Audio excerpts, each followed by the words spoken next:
converted this old mill to use modern sort of PC software. I'm using Mac 3. I did it about 3 years ago. Now all the electronics at the control unit are built into an old PC case, which has always worked perfectly, no problem at all. But lately I'm getting the limit switches tripping, so what I did with this lot was I connected all the limit switches in series, the X, Y and Z, plus and minus. It comes in through that socket there.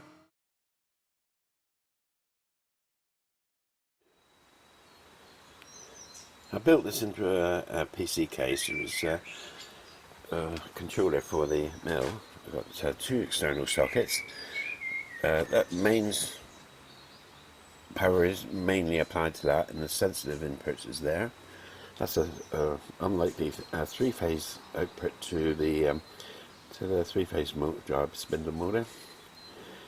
240 volts AC in. The old computer fan, that's driving the machine lamp. I've got a switch mode power supply here that supplies the 4 micro drives, which is the 4 axis, which is X, Y, Z and A. The VFD is a French one. It's only quite a small one, but it's pretty active. The digital input required on this one is convert a 0 to 9 volts control voltage.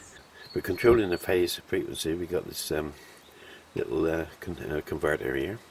Got an easy stepper drive coming in, which is converting USB coming in to 2 equivalents of parallel port outs.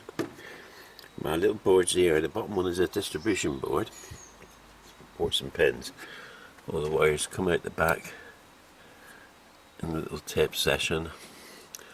Comes up here to the VFD drives, logic input. Now the second board is I got the 3 inputs, which is the 3 home positions, X, Y, Z home positions.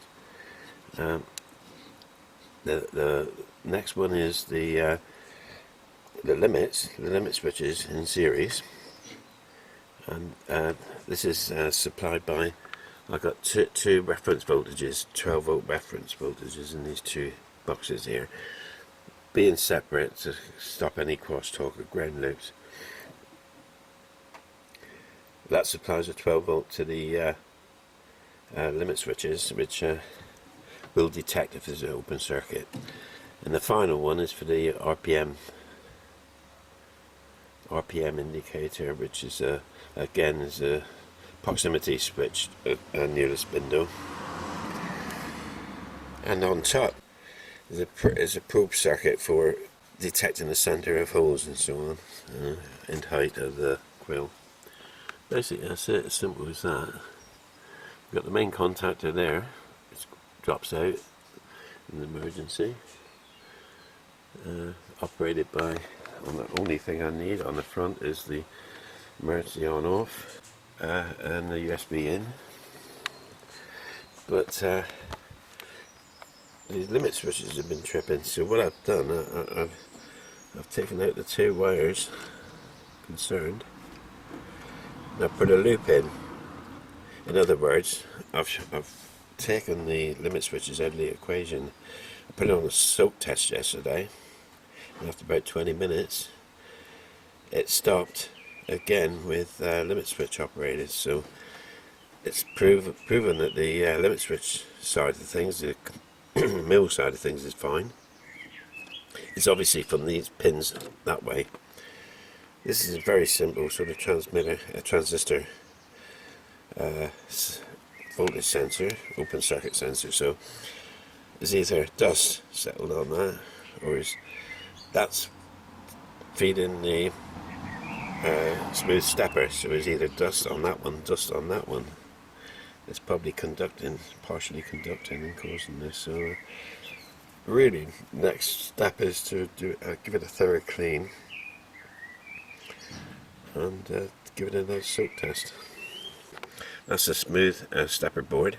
That's the commercial part. Looks fairly clean. I'll give it a good vacuum and dusting. And simple as that, really. It's this one contains the heartbeat as well, so if the computer crashes, this one won't receive the heartbeat and shuts the system down. Okay, I've dismounted the board so I can show you how it works. First of all, we get the signal in from the laptop, which is a USB connection, into the smooth stepper board. Smooth stepper board got two output ports, parallel output ports. This is port 1, which feeds my distribution board. So the commands come in, get distributed into those leads there, which come up and feed the micro drives. There is two transistor driven PCB relays on that board. One is for flood coolant, and the other one is for compressed air. The bus also continues up into my second board, layer board. Now this one, by the way, the bottom board, no up to isolation, because as long as you plan it properly, connect it properly, you don't have to alter it afterwards, so it's pointless really. Once it's set up and running, it's pointless having up to isolation. Whereas on the second board, the first three are transistor switches, which monitor the home position sensors. Home position sensors is I've got some spare ones here.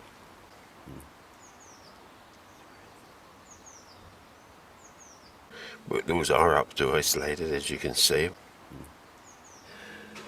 And the 1, 2, 3, and then the fourth pair of wires, this pair of wires here, is the limit switches, which is connected in series, just to keep the wire count down lower. That's the one I've been having the problem with, so I disconnected, put a loop in,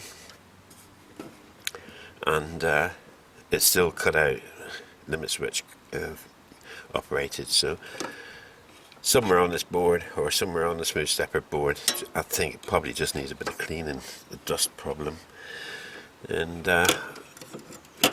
the final wire, which has got a lot of dust on it, is the RPM sensor, which is the final one over there. And on top, oh, by the way, that's supplied by its own individual 12 volt power supply to stop any crosstalk or ground loops. This one here is coming from port 2, parallel port. I'm actually only using this for position, quill position, setting the quill position. Either you can center it over a hole or for precise depth. And basically it's been working fine for the past 3 years. I've tilted it over here. That was the old PC power supply unit. The only thing this one does is pass mains voltage straight through to the contactor, and the stepper motor drivers, stepper micro drive power supply, and of course the VFD. What it also does, the 5 volt lamp's taken off to supply the machine lamp. This has turned out to be a bit intermittent, so I might actually change this for a transformer. I might change it for a transformer in the future.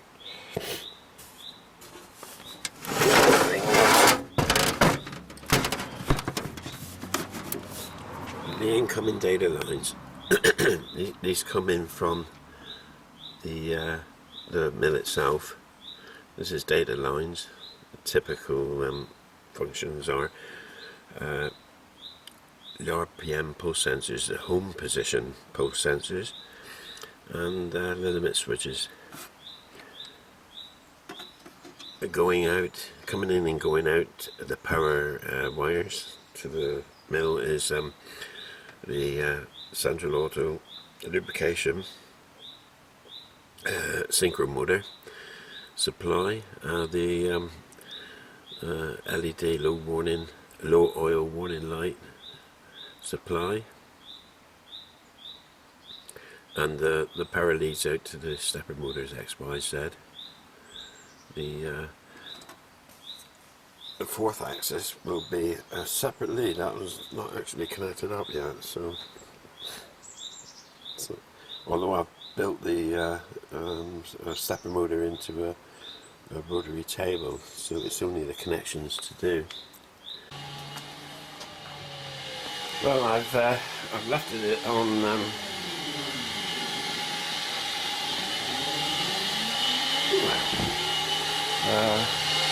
soak test for some hours now, and it's still going. So it seems to be there's a controller connected up and operating.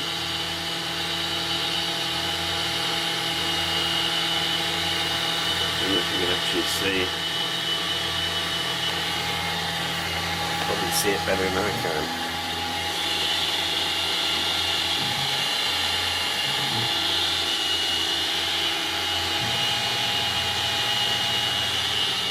Everything seems to be fine. Looks like we're sorted it. I haven't sorted out the lamp is still problematic, so I'll probably just replace this unit here with a transformer. I'll use a transformer on this one. It doesn't give any trouble at all.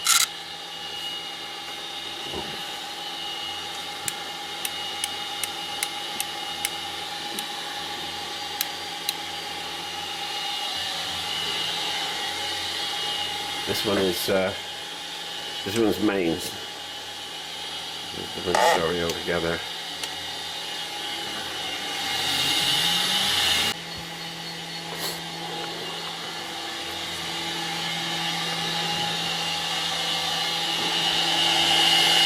Okay, it's still going.